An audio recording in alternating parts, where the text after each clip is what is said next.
সপ্তম শ্রেণীর শিক্ষার্থী বন্ধুরা, ম্যাথ টিউটোরিয়ালের পক্ষ থেকে স্বাগত। আজকে আমরা অনুশীলনী একের সূচকের গল্পের 16 নম্বর পাতার কিছু অঙ্ক করব। শিক্ষার্থী বন্ধুরা, এখানে দুইটি ছক আমাদের পূর্ণ করতে বলছে। একটি ছক 3.3 পূর্ণ করে দেওয়া আছে, বাকি ছকটি আমরা 3.4 ছকটি পূর্ণ করব। শিক্ষার্থী বন্ধুরা, যারা চ্যানেলে নতুন, তো চ্যানেলটা সাবস্ক্রাইব করার জন্য অনুরোধ রইল। আর ভিডিওটা ভালো লাগলে অবশ্যই লাইক দিবা এবং শেয়ার করবা। এখানে 3.3 ছকটি করে দেওয়া আছে। গৃহীত সংখ্যা এখানে কত নিচে? 10 নিচে একটা সংখ্যা 10 করে আছে। ভাগফল করে দেওয়া আছে 10⁴ ভাগ 10⁴। আচ্ছা, ভাজ্য হলো আমাদের এখানে কত? ভাজ্য হলো অর্থাৎ প্রথমটা যেটা, সেটা হলো 10⁴ কত এখানে 4। শিক্ষার্থী বন্ধুরা, প্রথমটা হলো ভাজ্য, এটা আমরা নিলাম।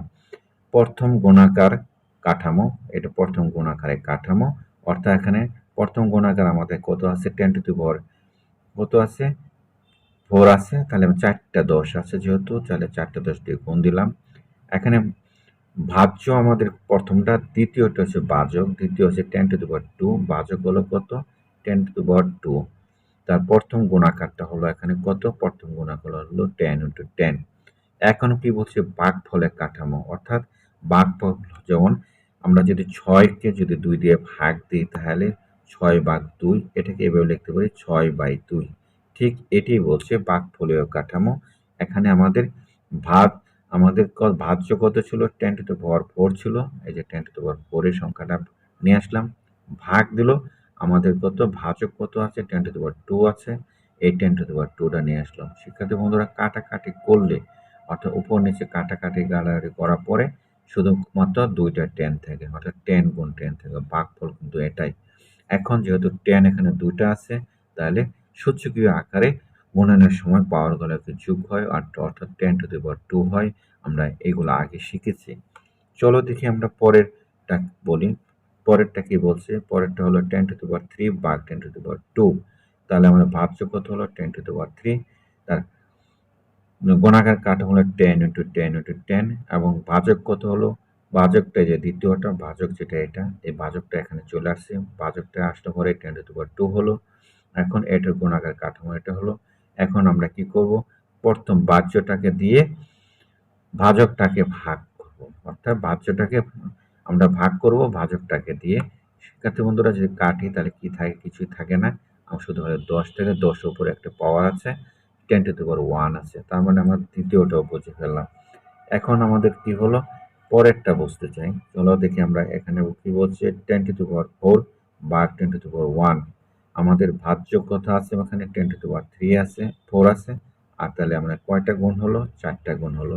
আর 10⁴ আছে, এখানে কয়টা গুণ হলো? 4টা গুণ হলো। অর্থাৎ আমরা এখানে কি করব? আমরা ভাজ্যকে ভাগ করব কি দিয়ে? এই যে ভাজক দিয়ে। একটাকে কাটলে কয়টা থেকে? 3টা 10 থাকে। 10 × 10 × 10, 10⁵। তার মানে আমাদের তৃতীয়টাও কাজ শেষ। শিক্ষার্থী বন্ধুরা, এখন চলো দেখি আমাদের এটা। এটা বলছে 10⁵ ভাগ 10⁵। ভাজ্য হলো 10⁵, আর ভাজক হলো 1। তার মানে কত হলো?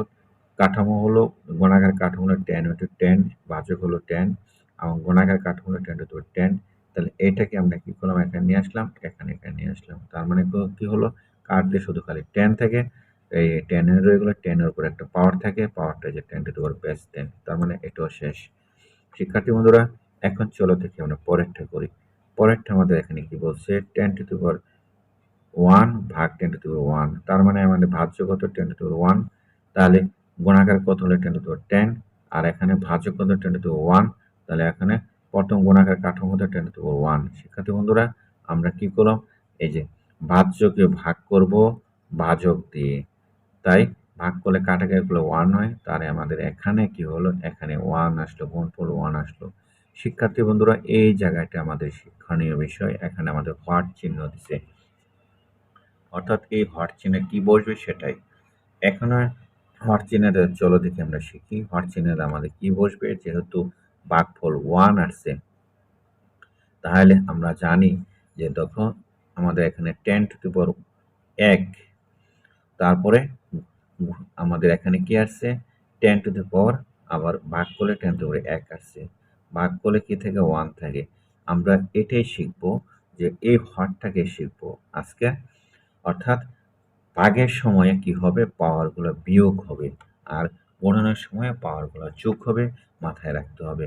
তাহলে এখানে বেস দুইটা থেকে একটা বেস নেব, 10⁻1 10 নিলাম, তার সাথে পাওয়ার প্রথমটার পাওয়ার হল যেটা নিলাম, আমি বলছিলাম পাওয়ারগুলো যে এর পাওয়ার কত আছে, 1 এর পাওয়ার 1 আছে, 1 - 1 কত হলো 10⁻0 সমান সমান কত 1।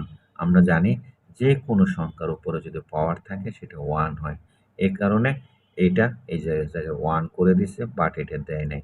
এই জায়গাটা কি হবে বলো তো এখন, এই জায়গাটা হবে 10⁻0 হবে, বেসটা কি হবে 10⁻0, তার মানে এই বেসটা এই হটের জায়গায় কি দাঁড়াবে 10⁻0 দাঁড়াবে। শিক্ষার্থী বন্ধুরা, আশা করি বুঝতে পেরেছ। এখন চলো দেখি আমরা ছক 3.4 আমরা করব। 4 এখানে বলছে ছক 3.3 ক্রমিক অনুযায়ী 10-এর পরিবর্তে তোমার নেওয়া সংখ্যাকে ভিত্তি ধরে নিচের ছকে কি হবে তা নির্ণয় করো, প্রয়োজনে খাতায় ছকটি পূর্ণ করো। শিক্ষার্থী বন্ধুরা, আমার দেওয়া একটা সংখ্যা, আমি এখানে কি নেব 6 নিলাম, 6 নিলাম, ঠিক আছে। এই 6টাকে আমরা এখানে ভাগ, ভাজ্য, প্রথম পদের গুণাকার কাঠামো, ভাজক, দ্বিতীয় পদের গুণাকার কাঠামো, ভাগফল এবং ভাগফলের সূচকের কাঠামো সেটা বের করবো। শিক্ষার্থী বন্ধুরা, যেহেতু আমার এখানে জায়গা ছোট, তাই আমি একটা একটা দেখানোর চেষ্টা করি। এখানে কি বলছে, যেহেতু আমি 6 নিছি, তাহলে 6টাকে আমরা এখানে লিখে নিলাম।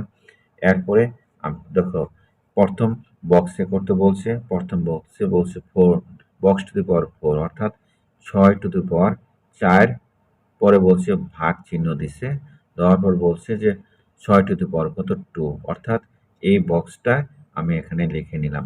তাহলে ভাজ্য আমাদের কত হলো, ভাজ্য হলো আমাদের এখানে 6, আমাদের ভাজ্য কত হলো 6 টু দি পাওয়ার 4। আর তাহলে প্রথম গুণাকার কাঠামো কি হবে, প্রথম গুণাকার কাঠামো 6টা 6 হবে, অর্থাৎ 6 গুণ 6 গুণ 6 গুণ 6 হলো, অর্থাৎ এটাও কাজ হলো। এখন ভাজ্য আমাদের কত, ভাজ্য হলো যে আমাদের এটা 6 two the power 2, 6 two the power 2 হলো ভাজ্য। তার গুণাকার কাঠামোটা কি হবে, গুণাকার কাঠামোটা হলো 6 গুণ 6 হবে, অর্থাৎ তার যে গুণাকার কাঠামোটা ছিল আমরা 6 দিয়ে ভাগ দিলাম, যেহেতু 6 আছে দুটা। ভাগফল, ভাগফল কাঠামো কি হবে শিক্ষার্থী বন্ধুরা, এই যেভাবে টান দাও ভাগফল কাঠামো হয়েছে, অর্থাৎ ভাজ্যকে দিয়ে আমরা কি করলাম 6 টু দি পাওয়ার 4 কে দিয়ে 6 টু দি পাওয়ার 2 কে ভাগ করলাম, কাটলে কিছু থাকে 6টা 6 থেকে, ভাগফল কি হলো, ভাগফলটা দাঁড়ালো 6 গুণ 6। শিক্ষার্থী বন্ধুরা, তাহলে তার সূচক কি দাঁড়ালো, 6 কয়টা আছে, এখানে একটা আছে, এখানে এখানে একটা আছে, তাহলে 6 টু দি পাওয়ার কত হলো 2 হলো, অর্থাৎ এর আনসারটা হলো 6 টু দি পাওয়ার 2। আশা করি বুঝতে পেরেছ। এরপরে দেখো আমি পরেরটা করি। পরেরটা এখানে কি বলছে, বক্সের ভিতরে 6 বসাতে হবে, পাওয়ারটা 3 আছে, ভাগ আমরা লিখি এভাবে 6 টু দি পাওয়ার 3 ভাগ কত বলছে, ভাগ বলছে 6 টু দি পাওয়ার কত 2 বলছে। শিক্ষার্থী বন্ধুরা, তাহলে ভাজ্য কত, এখানে ভাজ্য হলো এই যে ভাজ্য, আমার ভাজ্য এখানে কত 6 টু দি পাওয়ার 3, তার গুণাকার কাঠামো কত হবে 6 গুণ 6 গুণ 6 হবে। ভাজক কত আছে, এই যে 6 টু দি পাওয়ার 2, এই যে এখানে 6 টু দি পাওয়ার 2 বসাও, তার গুণাকার কাঠামো কত হবে 6 গুণ 6 হবে। তাহলে গুণাকার কাঠামো এটাও শেষ। এবং ভাগফল কাঠামো, এই যে এখানে কয়টা পেয়েছিলাম, 3টা পেয়েছিলাম, গুণ দাও 6 গুণ 6 গুণ গুণ গুণ, ভাগ করো 6 গুণ 6 দিয়ে, ভাগফল কাঠামোটা এখানে নিয়ে আসলাম।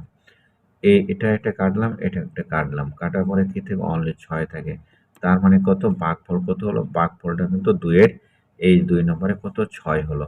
এবং তার উপরে সূচকের কাঠামো কি হলো, যে কোনো সংখ্যার উপরে আমরা যদি কোনো কিছু না থাকে তাহলে আমরা একটা 1 দিয়ে কি লিখতে পারি, সূচক লিখতে পারি, অর্থাৎ 6 টু দি পাওয়ার 1 এটি তার সূচক। শিক্ষার্থী বন্ধুরা, তার মানে আমরা দ্বিতীয়টা করে ফেললাম, আমাদের দ্বিতীয়টা শেষ হয়ে গেল। এখন আমাদের যেহেতু আমরা 6 নিয়েছিলাম, এখন আর তৃতীয়টা করব, তাহলে কি হলো, তৃতীয়টা আমাদের বলছে box to the power 6 into box to the power ভাগ সব বক্স টু দি পাওয়ার 1, তার মানে কি হলো 6 টু দি পাওয়ার 4 ভাগ 6 টু দি পাওয়ার কত 1, এটা করতে বলছে। ভাজ্য কত, এখানে ভাজ্যটা হলো 6 টু দি পাওয়ার 4, অর্থাৎ 6 টু দি পাওয়ার 4 হলো ভাজ্য। এরপর তার প্রথম পদের গুণাকার কত হলো 6টা, 6 হলো এখানে কটা 4টা, 6 6 ইন্টু 6 ইন্টু 6। আর ভাজ্য কত হলো? ভাজক কত হলো? ভাজক দেখো বা 6 টু দি পাওয়ার 1, এটা হলো ভাজক শিক্ষার্থী বন্ধুরা। তাহলে কি হলো? দ্বিতীয় পদের গুণাকারটা কি দাঁড়ালো? দ্বিতীয় পদের গুণাকারটা দাঁড়ালো এখানে, গুণাকারটা হলো 6 টু দি পাওয়ার 6 অনলি। এখন কি করলাম? ভাগফল কাঠামো, অর্থাৎ ভাজ্যকে দিয়ে ভাগফল করবো, ভাজক দেব। তাহলে 6 শুধু ছিল, কাটলাম, কাটার পরে কয়টা 6 থাকে? 3টা 6 থাকে। 6 গুণ 6 গুণ 6, যেহেতু 3টা 6 থাকে, তাকে এই যে ভাগফল কত হবে? ভাগফলটা হবে এই এখানে 3টা 6। তাহলে তাহলে তার সূচকীয় কি হবে? সূচকটা হবে আমাদের 6 দুগুণে 6 টু দি পাওয়ার 3 শিক্ষার্থী বন্ধুরা। তার মানে আমাদের এখানে আমাদের তৃতীয়টার কাজ আমাদের শেষ হয়ে গেল। পরেরটা দেখো কি বলছে। পরেরটা হলো বক্সের ভিতরে কি বসাইতে হবে? 6 বসাইতে হবে। 6 টু দি পাওয়ার 2 ইন্টু ভাগ 6 টু দি পাওয়ার 1 শিক্ষার্থী বন্ধুরা। ভাজ্য এখানে কত? ভাজ্যটা হলো আমাদের এখানে 6 টু দি পাওয়ার 2। তাহলে গুণাকার কত হবে? গুণাকার হবে 6 ইন্টু 6। আর ভাজক কত আছে? 6 টু দি পাওয়ার 1, তার মানে 6 টু দি পাওয়ার 1 আছে, গুণাকার কি হবে? 6 হবে। ভাগফল কাঠামো কি হবে?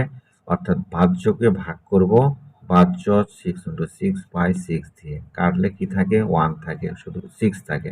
তাহলে 6 লিখে দিলাম শিক্ষার্থী, লিখলাম। ভাগফল কত হলো? 6 পেয়ে গেলাম এখানে। এবং ভাগফলের সূচকের কাঠামো কি দাঁড়ালো? 6 দাঁড়ালো শিক্ষার্থী বন্ধুরা। 6 টু দি পাওয়ার 1 দাঁড়ালো। যে কোনো সংখ্যার উপরে কোনো কিছু না থাকলে তার পাওয়ার আমরা 1 লিখতে পারি শিক্ষার্থী বন্ধুরা। তাহলে আমরা কি করলাম?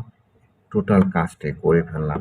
তার মানে সূচকীয় কাঠামো 6 এর যেমন এখানে যে 6 নিয়ে পাওয়ারটাকে, তাহলে এখানে সূচকীয় কাঠামো কি হলো? প্রথমটা সূচকীয় কাঠামো ছিল 2, পরেরটা ছোট সূচকীয় কাঠামো ছিল 1, পরেরটা সূচকীয় কাঠামো ছিল 6 টু দি পাওয়ার 3, পরেরটা সূচকীয় কাঠামো ছিল 6 টু দি পাওয়ার 1। শিক্ষার্থী বন্ধুরা, ছক 3 ও 0.3 ও ছক 3.4 এর আলোকে তুলনা করার চেষ্টা করে কি বুঝতে পারলে? বুঝতে পারলাম এটাই যে আমাদের পাওয়ারগুলো ছোট হয়ে আসে। শিক্ষার্থী বন্ধুরা, যদি বৃত্তি একই হয় তাহলে দুটো সূচকের কাঠামো ভাগ করা হলে ভাগফলটিও একই বৃত্তিতে নতুন একটি সূচকের কাঠামো হয়। নতুন সূচকের কাঠামোর সূচক বা ঘাতটি হয় ভাজ্যের সূচক বা ঘাত হতে ভাজকের সূচক বা ঘাতের বিয়োগফল, অর্থাৎ একটা থেকে আরেকটা বিয়োগফল করব। নিচের ছকের সাহায্যে বিষয়টি আরো ভালোভাবে করা যাবে। ছকটি আংশিক আমরা পূর্ণ করে দেওয়া আছে শিক্ষার্থী বন্ধুরা। আমরা পরবর্তী ক্লাসে নিচের ছকটি আমরা পূর্ণ করব। এখানে পূর্ণ করার আগে জিনিসটাকে আমি আর একটু বুঝে নিই এবং তোমাদের বোঝাই। এখানে যে লাইনটার কথা বলছে যে ভাজকের সূচক বা ঘাতের বিয়োগফল, অর্থাৎ নতুন সূচকের কাঠামো ঘাতটি আমাদের এখানে কি বলছে যে একই বৃত্তিতে যে ভাজ্যের সূচক বা ঘাত হতে ভাজকের সূচক বা ঘাতের বিয়োগফল করতে হবে। অর্থাৎ আমাদের এখানে ধরো যে আমাদের 5-এর উপর কি আছে? পাওয়ার আছে 3টা, ভাগ করতে হবে কি দিয়ে? 5-এর উপরে 2টা পাওয়ার আছে। তার মানে কিন্তু ভাজ্য হলো আমাদের কত? 5, ভাজক হলো কত? আমাদের 2। এখানে বলছে ভাজ্য থেকে ভাজ্যের যে পাওয়ারটা আছে তো ভাজকের পাওয়ারটাকে বিয়োগ করতে হবে শিক্ষার্থী বন্ধুরা। অর্থাৎ 5টাকে যদি বেস ধরি তাহলে কি করতে হবে? আমরা এইভাবে লিখি 5 to the power 3 by 5 to the power 2। এটাকে যদি লিখি 5 টু দি পাওয়ার 3 মাইনাস 2, তার মানে কি হলো? 5 টু দি পাওয়ার 2। অর্থাৎ পাওয়ারগুলো ভাগ হয়ে গেল, বিয়োগ হয়ে গেল, অর্থাৎ 5 to the power 1 sorry 5 to the power 1 হয়ে গেল শিক্ষার্থী বন্ধুরা। এটি হলো নিয়ম। অর্থাৎ আমরা যদি এভাবে দাঁড়াই যে a two the power m ভাগ a two the power n সূচকের নিয়ম অনুযায়ী, তাহলে ফর্মুলাটা দাঁড়াবে m হলো একটা পাওয়ার, n হলো একটা হলো পাওয়ার, বেসটা হলো a এবং a একটা এরকম formula a two the power m minus a two the power n। শিক্ষার্থী বন্ধুরা, পরের ক্লাসে আমরা আরো বিস্তারিত জানবো। আজকে এ পর্যন্তই, ভালো থেকো।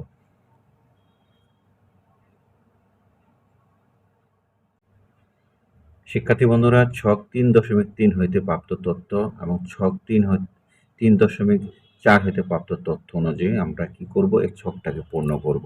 চলো দেখি আমরা পূর্ণ করি। এখানে আমাদের কি বলছে যে ক্রমিক নম্বর 1-এ কি বলছে? 10 টু দি পাওয়ার 4 ভাগ 10 টু দি পাওয়ার 2। তার মানে এখানে কি করছে? 10 টু দি পাওয়ার 4 বিয়োগ 2 করছে, অর্থাৎ যে পাওয়ারগুলো ছিল বিয়োগ করছে। 4 থেকে যদি 2 বিয়োগ হয় তাহলে কত হয়? আমাদের এখানে 10 টু দি পাওয়ার 2 হয়। অর্থাৎ এটাকে এভাবে যদি করি আমরা, তাহলে মানে কি দাঁড়ালো? পাওয়ারগুলো 4 টু দি পাওয়ার কত? 2, তার মানে কত হলো? 10 টু দি পাওয়ার 2 হয়ে গেল। শিক্ষার্থী বন্ধুরা, এখন আমাদের পরে যেটা বলছে সেটা হলো 2 নম্বরে বলছে যে 10 টু দি পাওয়ার 3 ভাগ 10 টু দি পাওয়ার 10, এটাকে আমাদের এই জায়গাটা বসাইতে হবে। চলো চলো দেখি আমরা 10 টু দি পাওয়ার 3 পাওয়ার যদি আমরা বিয়োগ করি, আমরা কি বলছিলাম? পাওয়ার বিয়োগ করব। তাহলে যদি পাওয়ার বিয়োগ করি তাহলে আমরা কি করব? 10 টু দি পাওয়ার 2, তার মানে কত হলো? 10 টু দি পাওয়ার 1 হলো। অর্থাৎ মাঝে আমরা কি বসাবো? এই জায়গাটা বসাবো 10 টু দি পাওয়ার 1। শিক্ষার্থী বন্ধুরা, আমাদের এখানে এই জায়গাটা আমরা যেটা বসাবো সেটা হলো যে 10 টু দি পাওয়ার 3 বিয়োগ 10 2। শিক্ষার্থী বন্ধুরা, পরে আমাদের কি বলছে? 3 নম্বরে যেটা বলছে সেটা হলো যে 10 টু দি পাওয়ার 4 ভাগ 10 টু দি পাওয়ার 1, তার মানে 10 টু দি পাওয়ার 4 বিয়োগ 10 টু দি পাওয়ার 1, এটা এখানে হয়ে গেল। তার মানে 4 থেকে 1 বাদ গেলে 3 হয়। শিক্ষার্থী বন্ধুরা, আমাদের 4 নম্বর বলছে যে 10 টু দি পাওয়ার 2 ভাগ 10 টু দি পাওয়ার 1, এখানে করে দেওয়া আছে। তার মানে এখানে কি দাঁড়ালো? 10 টু দি পাওয়ার, এই জায়গাটা আমাদের পূর্ণ করতে হবে। 10 to the power 2 minus 10 to the power 1, তার মানে হলো 10 টু দি পাওয়ার 1। এই জায়গাটা আমাদের কি দাঁড়াবে? আমাদের উত্তরটা হবে এখানে 10 টু দি পাওয়ার 1। শিক্ষার্থী বন্ধুরা, তার মানে আমরা এই অংশটুকু কমপ্লিট করে ফেললাম। এখন আমাদের বাকি রয়ে গেল কোনটা? বাকি রইল ছক 3.4 হতে প্রাপ্ত তথ্য। এখানে আমরা আগে এখানে কি ধরেছিলাম? 6 ধরেছিলাম। যদি 6 ধরি তাহলে 6 এর পরিবর্তে 6 এর জায়গায় কি হবে? 6 টু দি পাওয়ার 4, তারপরে ভাগ হবে 6 টু দি পাওয়ার কত? 6 টু দি পাওয়ার কত? 2। শিক্ষার্থী বন্ধুরা, এখন আমার 6 টু দি পাওয়ার 2 হলো। এখানে ভাগ করার ধাপটাই যেখানে যেটা আমাদের বলছে, আমরা লিখি 6 টু দি পাওয়ার 4 মাইনাস 2, আমরা মাইনাস 2 লিখলাম। তারপর ভাগফল কি হবে? ভাগফল হবে একটা থেকে আরেকটা বিয়োগ করলাম পাওয়ারগুলো, মানে 6 টু দি পাওয়ার 2 হয়ে গেল। শিক্ষার্থী বন্ধুরা, তাহলে আমাদের প্রথমটা কাজ শেষ। দ্বিতীয়টা কি বলছে? যেহেতু আমরা 6 নিয়েছিলাম, তাহলে আমাদের এখানে লিখতে পারি যে 6 টু দি পাওয়ার 3 আমাদের এখানে কি দাঁড়াবে? এই বক্সের ভিতরে আমরা 6 বসাবো, তার মানে পাওয়ারটা এখানে 2 হয়ে আসবে। অর্থাৎ এই জায়গাটা আমাদের দাঁড়াবে, এটা যদি আমরা নেই তাহলে 6 টু দি পাওয়ার 3 মাইনাস 2, আর রেজাল্টটা আসবে আমাদের এখানে সেটা হলো 6 টু দি পাওয়ার 1, অর্থাৎ 3 থেকে 1 বাদ দিলে আমাদের পাওয়ারটা 1ই থাকে। শিক্ষার্থী বন্ধুরা, 6 চলে গেল। এখন হলো এটার কাজ। এর বক্সে আমরা কি বসাবো? 6 বসাবো।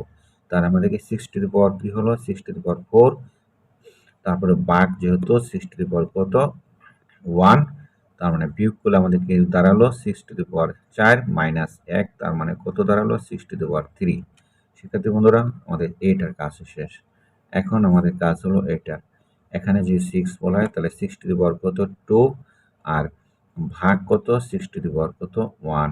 যদি বিয়োগ করি তাহলে কি দাঁড়াবো? 6 টু দি পাওয়ার 2 মাইনাস 1, তার মানে হলো 6 টু দি পাওয়ার 1। শিক্ষার্থী বন্ধুরা, তার মানে এটা কাজও শেষ। এখন বলছে, এখানে কিছু কথা বলছে, একই ভিত্তির দুটি রাশির ভাগফলটিকে একই ভিত্তির আরেকটি সূচকীয় আকারে প্রকাশ করা সম্ভব। এখানে একই জিনিস বললো যে ভিত্তির দুটি রাশি যদি ভাগফল হয় সেটাকে আমরা সূচকীয় আকারে প্রকাশ করতে পারি। সেক্ষেত্রে ভাগফলের সূচকটি হবে ভাজ্যের সূচক হতে ভাগফলের সূচকের বিয়োগফল, যেটা আমরা আগে শিখেছি। শিক্ষার্থী বন্ধুরা, অর্থাৎ এটা থেকে এই পাওয়ার থেকে আমরা বিয়োগ করব এটা বিয়োগটাকে, অর্থাৎ ভাজ্যর পাওয়ার বিয়োগ করব ভাজকের পাওয়ার হতে, অর্থাৎ এরকম হবে আমাদের। যে আমরা আগে দেখেছিলাম যে 6 এর উপরে 3 আছে, ভাগ হলো 6 এর উপরে 2, তার মানে কত হলো? 6 টু দি পাওয়ার 3 মাইনাস 2, অর্থাৎ 6 টু দি পাওয়ার 1। এরকম। শিক্ষার্থী বন্ধুরা, আজকে এই পর্যন্তই।